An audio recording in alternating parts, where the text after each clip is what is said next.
नमस्कार बच्चों, गायत्री विद्या मंदिर के YouTube चैनल में आप सबका स्वागत है।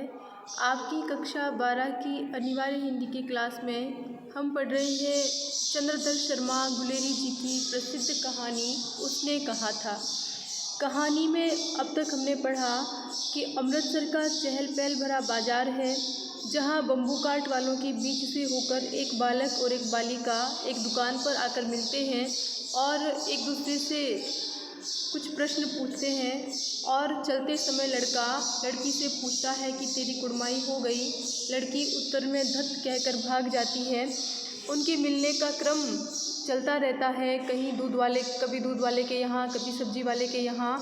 और इस दौरान लड़के ने 2-3 बार लड़की से पूछा तेरी कुड़माई हो गई, उत्तर में वही धत मिलता उसे। और आखिर एक दिन और इसी उद्देश्य से, उसे चिढ़ाने के उद्देश्य से ही लड़के ने पूछा कि तुम्हारी कुड़माई हो गई। तो लड़की ने लड़के की संभावना के विरुद्ध उत्तर दिया कि हाँ हो गई, देखते नहीं कल ये रेशमी बूटों वाला सालू। और इसकी लड़के पर क्या प्रतिक्रिया होती है वह भी हमने जाना।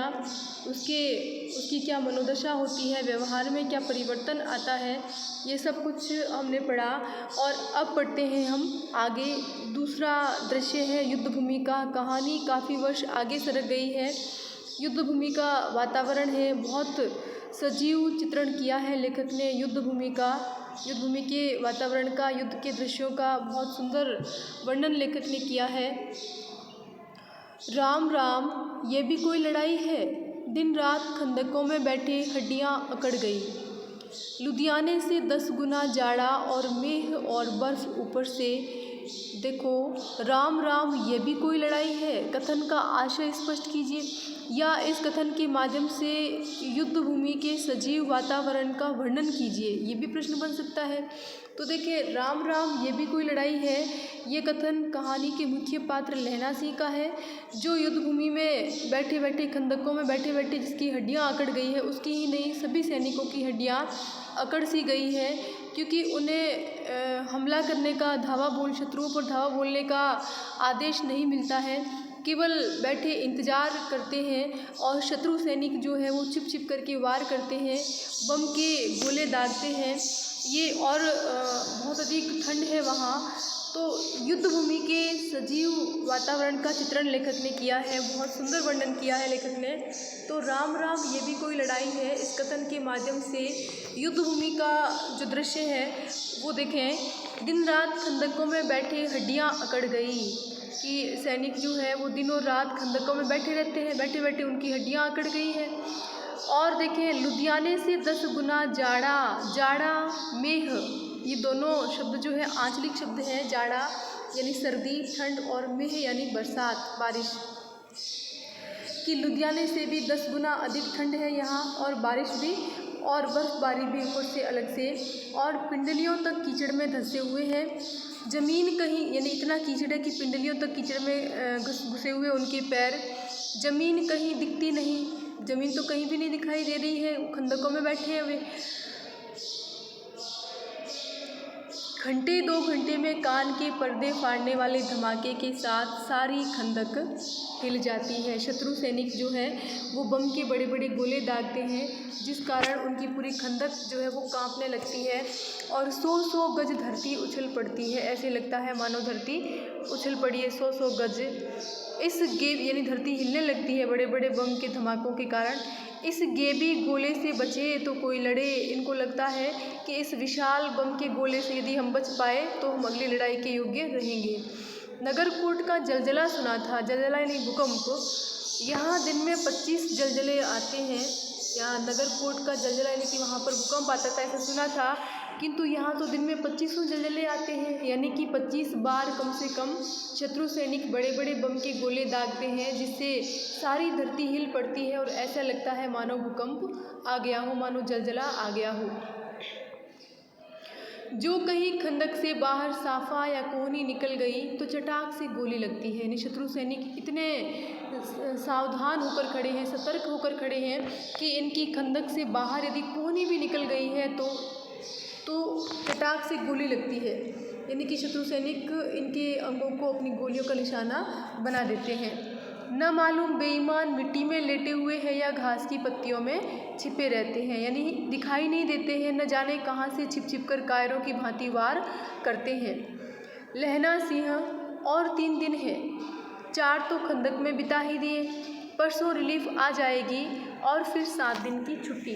देखो ये जो है यहाँ पर ये जो कथन है लहना सिंह और 3 दिन है, ये कथन सूबेदार हजारा सिंह का है जो लहना सिंह से ऊपर का अधिकारी है।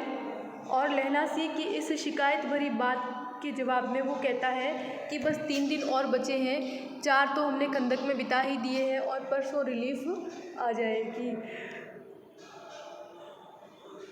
यानी कि सैनिकों को, प्रत्येक सैनिक को 7 दिन के बाद रिलीफ मिलती है, 7 दिन के लिए छुट्टी मिलती है उसे, और 7 दिन उसे अपनी ड्यूटी, अपना कर्तव्य निभाना पड़ता है और 7 दिन के लिए उसको विश्राम का अवकाश भी दिया जाता है। तो लहना सिंह की इस बात को सुनकर के सूबेदार हजारा सिंह कहता है कि 3 दिन और बाकी है, 4 तो खंदक में बीत ही गए हैं, तो परसों रिलीफ आ जाएगी और फिर 7 दिन की छुट्टी। अपने हाथों झटका करेंगे और पेट भर खाकर सो रहेंगे, यानी कि हाथ ऊपर नीचे करेंगे और बड़े आराम से रहेंगे, पेट भर खाएंगे, और क्योंकि यहाँ तो पेट भर खा भी नहीं सकते तो पेट भर खाएंगे और सोए रहेंगे। उसी फिरंगी मैम के बाग में मखमल का सा हरा घास है। उसी फिरंगी मैम, कौन फिरंगी मैम? अंग्रेज अधिकारियों की जो मैडमें हैं वे इन सिख सैनिकों की, भारतीय सैनिकों की बहुत अधिक सेवा करती है, क्योंकि भारतीय सैनिक जो है वो उनके लिए लड़ रहे हैं, इस बात से प्रसन्न होकर वे उनकी निस्वार्थ भाव से सेवा करती है। तो हजारा सिंह जो है वो लहना सिंह से कहता है कि हम उसी फिरंगी मैम के बाग में जहाँ मखमल का सहारा घास है वहाँ पेट भर खा कर के सो रहेंगे। फल और दूध की वर्षा कर देती है, लाख कहते हैं दाम नहीं लेती, कहती है तुम राजा हो मेरे मुल्क को बचाने आए हो। देखिए आप जानते हैं कि प्रथम विश्व युद्ध में भारतीय सैनिकों को इंग्लैंड की सरकार ने फ्रांस में तैनात किया था और वहाँ की स्त्रियां उन्हें अपना रक्षक मानती है, इस कारण उनकी निस्वार्थ भाव से सेवा करती है।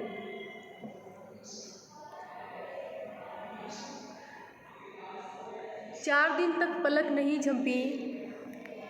देखें आपके पास यदि किताब है तो आप अंडरलाइन करें और ये प्रश्न लिखें, बिना फेरे घोड़ा बिगड़ता है और बिना लड़े सिपाही। कथन का आशय स्पष्ट कीजिए। तो देखें बिना फेरे घोड़ा बिगड़ता है, घोड़े को शाम के समय, संध्या के समय धूल में लिटाना बहुत ज़रूरी होता है। अगर घोड़े को घुमाएंगे नहीं तो वो क्या हो जाएगा, वो अड़ियल हो जाएगा।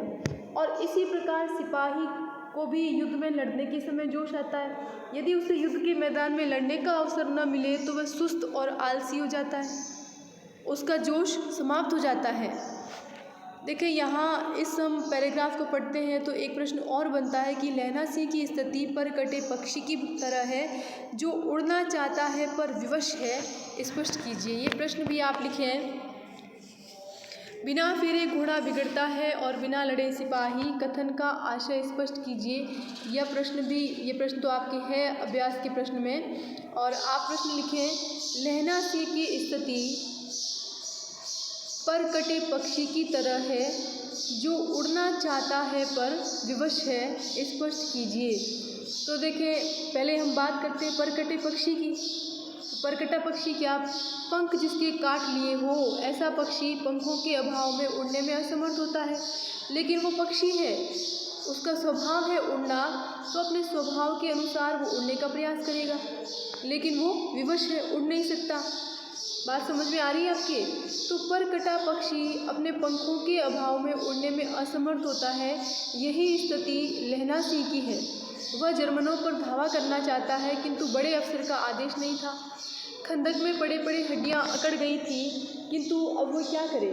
सिपाही होने के कारण लड़ने का जोश आता है उसे, पर आदेश के अभाव में सारे अरमान ठंडे पड़ जाते हैं। वास्तव में उसकी स्थिति परकटे पक्षी की भांति ही थी। ठीक है। तो लहना सिंह कहते हैं, मुझे तो संगीन चढ़ाकर मार्च का हुक्म मिल जाए, बस बंदूक उठा करके और धावा बोलने का आदेश मिल जाए। तो देखो कितना जोश है, कितना उत्साह है उसमें। क्या कहता है, फिर 7 जर्मनों को अकेला मारकर न लौटूं तो मुझे दरबार साहब की देहली पर मत्था टेकना नसीब न हो। पाजी कहीं के कलों के घोड़े संगीन देखते ही मुंह फाड़ देते हैं। जर्मन सैनिकों के लिए है ये लहना सिंह के कथन कि देखो कितने कायर हैं दुष्ट कहीं के, बंदूक देखते ही तो मुंह फाड़ देते हैं और पैरों में गिरने लगते हैं और ऐसे अंधेरे में 30-30 मन का गोला फेंकते हैं, यानी कि छिप कर के वार करते हैं कायर कहीं के।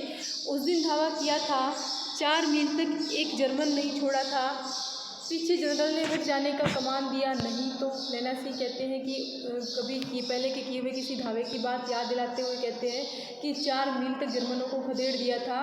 वो तो जनरल साहब ने किसी से हट जाने का आदेश दिया, नहीं तो सीधे बर्लिन पहुंच जाते। क्यों? ये कहा है, ये कथन है सूबेदार हजारा सिंह का, जो लहना सिंह से कहते हैं कि अगर ऐसा नहीं होता, यानी यदि जनरल साहब ने हटने का आदेश नहीं दिया होता तो क्या तुम बर्लिन पहुंच जाते?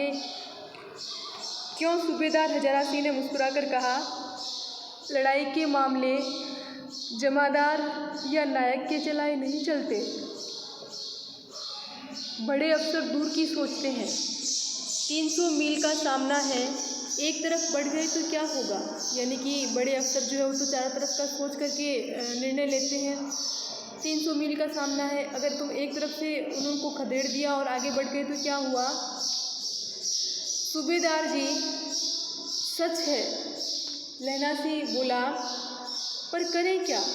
हड्डियों में तो जाड़ा घुस गया, सर्दी घुस गई है हड्डियों में, सूर्य निकलता नहीं और खाई में दोनों तरफ से चंबे की बावलियों के से सोते झर रहे हैं। चंबे की बेलों की भांति सोते, यानी झरनों का पानी इस तरह से बह रहा है कि कभी खत्म ही नहीं होता। तो एक धावा हो जाए तो गर्मी आ जाए। यदि एक धावा बोलने का आदेश, एक धावा करने का आदेश यदि मिल जाए तो बहुत अच्छा हो, जोश आ जाए। उद्यमी उठ सिगड़ी में कोले डाल। उद्यमी यानी कि उद्यमी, शरारती, उद्दंड। सिगड़ी शब्द जो है अंगीठी, ये भी आंचलिक शब्द है। कोले भी आंचलिक शब्द है, कोले यानी कोयले। वजीरा, तुम 4 जने बाल्टियाँ लेकर खाई का पानी बाहर फेंको। महासी, शाम हो गई है, खाई के दरवाजे का पहरा बदल दे। ये कहते हुए सूबेदार सारी खंदक में चक्कर लगाने लगे। सूबेदार हजारा सिंह ने पूरी स्थिति को संभालते हुए अपना कर्तव्य कर रहे हैं। वजीरा सिंह पलटन का विदूषक था। देखो ये प्रश्न भी बनता है कि वजीरा सिंह कौन था? तो वजीरा सिंह पलटन का विदूषक था। विदूषक बोले तो जो व्यक्ति हंसाने का काम करे, हास्य कलाकार। बाल्टी में गंदला पानी भरकर खाई के बाहर फेंकता हुआ बोला, गंदा पानी भरा बाल्टी में खाई को खाली करते हुए, और बोला, मैं पाधा बन गया हूँ। पाधा अर्थात पुरोहित जो धार्मिक अनुष्ठान आदि करवाते हैं, तो वह भी कहता है मैं पाधा बन गया हूँ। करो जर्मनी के बादशाह का तर्पण। तर्पण किसका होता है? मरने के बाद जो क्रियाकलाप होते हैं उनमें से एक है संस्कार, तर्पण। तो वो कहता है मैं पुरोहित बन गया हूँ और करो जर्मनी के बादशाह का तर्पण। गंदा पानी उड़ेलते हुए ऐसा कहता है कि गंदे पानी से मानो वो जर्मनी के बादशाह का तर्पण कर रहा है। यानी कहने का आशय ये है कि उसने अपनी कल्पना में उसे मार दिया है और अब इस पानी से वो उसका जो अंतिम संस्कार की जो क्रिया है वो कर रहा है। इस पर सब खिलखिला पड़े और उदासी के बादल फट गए। उदासी के बादल फट गए, यानी कि अभी तक जो सब उदास थे वो सब हंसने लगे। लहना सिंह ने दूसरी बाल्टी भरकर उसके हाथ में देकर कहा, अपनी बाड़ी के खरबूजों को में पानी दो। ऐसा खाद का पानी पंजाब भर में नहीं मिलेगा, यानी कि ऐसा खाद वाला पानी पूरे पंजाब में तुम्हें नहीं मिलेगा। ये पानी अपनी बाड़ी के खरबूजों में दो। हाँ, देश क्या है, स्वर्ग है। मैं तो लड़ाई के बाद सरकार से 10 गुमा ज़मीन यहाँ मांग लूँगा और फलों के बूटे लगाऊँगा। तो वो क्या कहता है विदूषक वजीरा सिंह कि हाँ, देश क्या है, ये तो स्वर्ग है। मैं तो सरकार से, लड़ाई जब ख़त्म हो जाएगी तो सरकार से 10 बीघा ज़मीन यही मांग लूँगा और फलों के बूटे लगाऊँगा। लाडी होरा को भी यहाँ बुला लोगे या वही दूध पिलाने वाली फिरंगी मैम? सूबेदार हजारा सिंह से कहते हैं वजीरा सिंह कि तुम, ये लहना सिंह कहते हैं कि तुम अपनी पत्नी को यहीं बुलाओगे या फिर वही दूध पिलाने वाली, यानी थोड़ा हंसी मजाक चलता है। चुप कर, यहाँ वालों को शर्म नहीं, ऐसा कहता है सूबेदार हजारा सिंह। देश देश की चाल है। अब यहाँ वालों की बात आई, फिरंगी मैम की बात आई, तो देखो और भी बात हो रही फिरंगी मैम के विषय में कि देश देश की चाल है, यानी कि अलग अलग देश की अलग अलग परंपरा है। आज तक मैं उसे समझा न सका कि सिख तंबाकू नहीं पीते। ये किसको? फिरंगी मैम को। कौन? सूबेदार हजारा सिंह।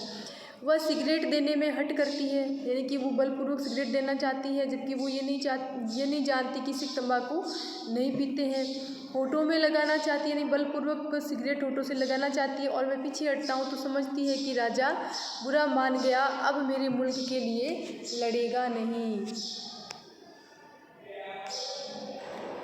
अच्छा, अब बोधा सिंह कैसा है? कौन पूछता है?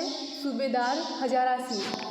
ये बोधा सिंह जो है वो सूबेदार हजारा सिंह का अपना बेटा है, बीमार है युद्ध भूमि में, और लहना सिंह जो है वो उसकी सेवा में है, उसकी बड़ी तीमारदारी करता है, उसका बड़ा ख्याल रखता है सूबेदार के बेटे वजीर उसका बोधा सिंह का। तो लहना सिंह कहता है अच्छा है। तो सूबेदार हजारा सिंह क्या कहते हैं? जैसे मैं जानता ही ना हूँ, जैसे मुझे कुछ पता ही नहीं है। रात भर तुम अपने कंबल उसे उड़ाते हो और आप सिगड़ी के सहारे गुजर करते हो, जैसे मुझे कुछ पता ही नहीं है कि तुम रात भर अपने कंबल उसे उड़ाते हो और खुद सिगड़ी के सहारे रात व्यतीत करते हो, अंगीठी के सहारे अपनी रात व्यतीत करते हो। उसके पहरे पर आप पहरा दे आते हो, उसके बदले तुम खुद पहरा दे करके आते हो। अपने सूखी लकड़ी के तख्तों पर उसे सुलाते हो। देखो ये यहाँ पर लहना सिंह के त्याग की भावना है। और आप कीचड़ में पड़े रहते हो।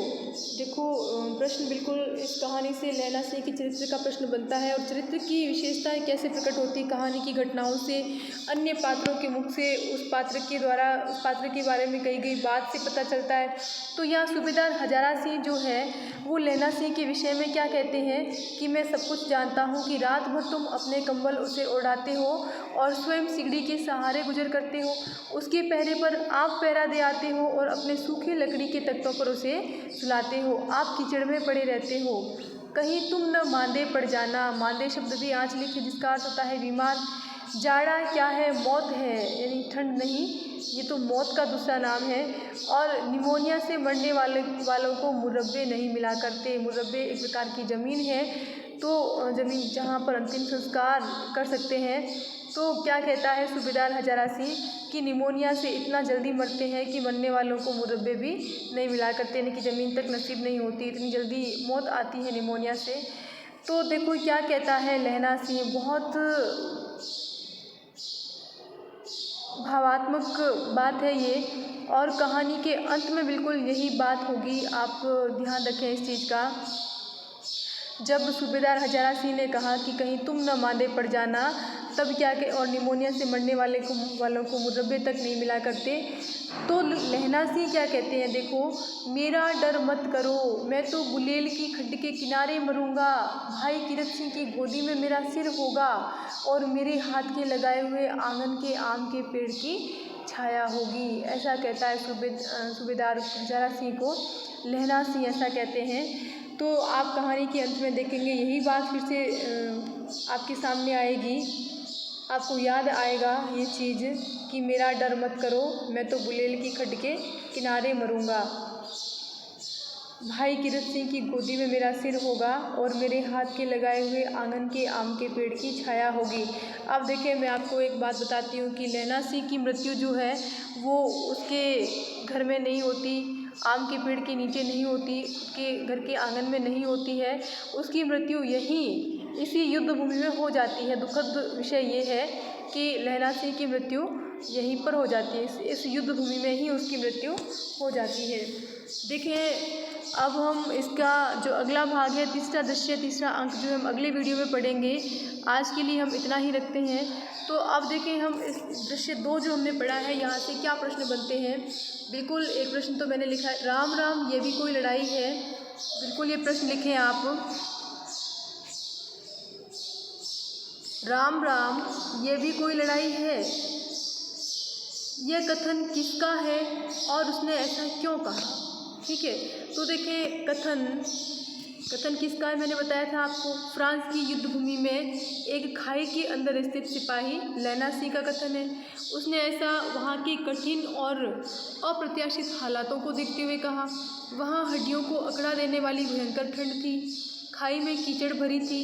लेनासी अब तक ऐसे विषम हालातों में होने वाले युद्ध से उसका पाला नहीं पड़ा था, इसी कारण उसे वह लड़ाई बड़ी विचित्र लग रही थी। ठीक है, अगला प्रश्न देखें, मैंने लिखा है आपको, बिना फेरे घोड़ा बिगड़ता है और बिना लड़े सिपाही। बिना फेरे घोड़ा बिगड़ता है और बिना लड़े सिपाही कथन का आशय स्पष्ट कीजिए। तो बिल्कुल मैंने आपको उत्तर भी बताया कि घोड़े को यदि संध्या समय लिटाया नहीं जाए धूल में तो क्या हो जाता है, वो अड़ियल हो जाता है। घोड़े को घुमाना और लिटाना आवश्यक होता है। उसी प्रकार सिपाही में लड़ने के समय जोश आता है, यदि उसे युद्ध के मैदान में लड़ने का अवसर न मिले तो वो सुस्त और आलसी हो जाता है, उसका सारा जोश समाप्त हो जाता है। फिर देखें, अगला प्रश्न लिखा है था मैंने आपको कि लेनासी की स्थिति पर कटे पक्षी की तरह है जो उड़ना चाहता है पर विवश है, स्पष्ट कीजिए। तो देखें, बताया भी था मैंने कि परकटा पक्षी जो अपने पंखों के अभाव में उड़ने में असमर्थ होता है, किंतु वह पक्षी है, उड़ना उसका स्वभाव है। तो लेकिन अब वह क्या करे। हाँ, तो उसी प्रकार लेनासी जो है उसकी स्थिति भी इसी प्रकार है, परकटे पक्षी की भांति। वह जर्मनों पर धावा करना चाहता है, किंतु बड़े अफसर का आदेश नहीं था। खंदक में पड़े पड़े हड्डियाँ अकड़ गई थी, किंतु अब वह क्या करे। सिपाही होने के कारण लड़ने का जोश आता है, पर आदेश के अभाव में सारे अरमान ठंडे पड़ जाते हैं। वास्तव में उसकी स्थिति परकटे पक्षी की तरह ही थी। फिर देखें, जैसे मैं जानता ही न होऊं, जैसे मैं जानता ही न होऊं। सूबेदार हजारा सिंह लेना सिंह के बारे में क्या जानता था। तो हजारा सिंह जानता था कि लेना सिंह बोदा सिंह का पूरा ध्यान रखता है, रात रात भर जाग कर उसकी जगह पहरा देता है, अपना कंबल उसे ओढ़ा देता है और स्वयं सिगड़ी के सहारे ठंडी रात बिता देता है। अपने सूखी लकड़ी के तख्तों पर उसे सुला देता है, वह खंदक में कीचड़ में पड़ा रहता है। हजारा सिंह लेना सिंह के इस त्याग और सेवा को अच्छी तरह से जानता है। अब देखिए, प्रश्न यहाँ ये भी बनता है कि फ्रांस की नारियों का भारतीय सैनिकों के प्रति कैसा व्यवहार था, कहानी के आधार पर स्पष्ट कीजिए। तो देखें, भारतीय सैनिक इंग्लैंड की सरकार द्वारा फ्रांस की रक्षा के लिए तैनात किए गए थे। वहाँ की स्त्रियाँ उन्हें अपने देश का रक्षक मानते हुए उनका बड़ा आदर करती थी। उनका सैनिकों के प्रति बहुत मधुर व्यवहार था। वे उन्हें मुफ्त दूध, फल, अन्य वस्तुएं दिया करती थी। सिख धर्म के नियम नहीं जानने के कारण उन्हें सिगरेट पिलाने का हट भी वे करती थी। तो बिल्कुल आप इतने प्रश्न आप कर लेंगे और इसके आगे हम पढ़ते हैं अगले वीडियो में। तब तक के लिए धन्यवाद।